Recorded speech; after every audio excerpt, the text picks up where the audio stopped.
કયો છે આપણે જોયો એ કયો અત્યારે જોયો ડીડલ અસર જોઈ બરાબર આપણે જે આમાં ધુમાડો ભર્યો લેઝર લાઇટ થી પછી પ્રકાશ કરતા એમાં શું થયું પ્રકાશનો માર્ગ પ્રજ્વલિત થયો જોયો રેડી આવી ઘટના આપણે વ્યવહારિક પણ જોવો છો તમે ઓકે હવે જે જોવાનું છે એ પ્રકાશનું પૂર્ણ આંતરિક પરાવર્તન શું શેનું પ્રકાશનું પૂર્ણ આંતરિક પરાવર્તન પ્રકાશ વળે છે પૂર્ણ આંતરિક પરાવર્તનનો મતલબ પ્રકાશ વળે છે બરાબર છે એનો આપણે હવે પ્રયોગ જોવાનો છે એના માટે આપણે ખાલી બોટલ લીધી છે ને એમાં એક જગ્યાએ અહીંયા છિદ્ર કર્યું છે દેખાય છે એક અહીંયા ઉપર છિદ્ર કર્યું છે એ તમને ખ્યાલ છે કે પાણી આમાં ભરશો હાથ હું અહીં રાખી શકતા હવાના દબાણના કારણે પાણી પડશે નહીં અહીંયાથી હું આંગળી મૂકીશ એટલે હવાનું દબાણ લાગશે અહીંયાથી ઉપરથી પાણી ઉપર દબાણ લગાડશે એટલે પાણી અહીંથી પડશે એ પણ એક પ્રયોગ છે બરાબર છે અત્યારે આપણે હવે પૂર્ણાંકિત પરાવર્તન માટે હવે આમાં પાણી ભરું છું બરાબર પછી આપણે જોઈએ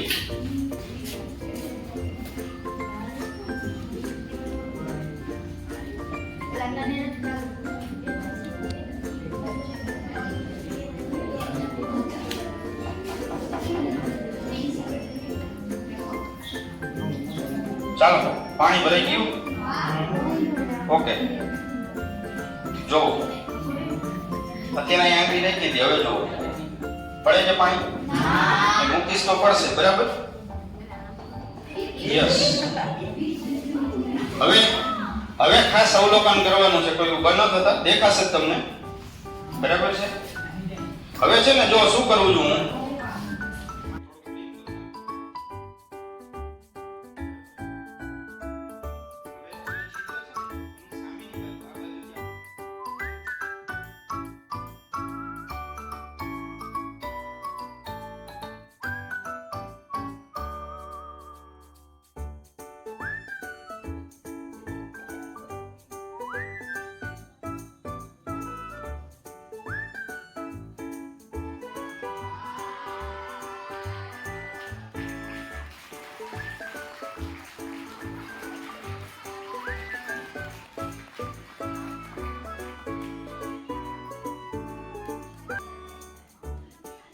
રેડી જોયું પ્રકાશ અંદર દેખાતો હતો જે ઓલું પડતી હતી એમાં આવી રીતે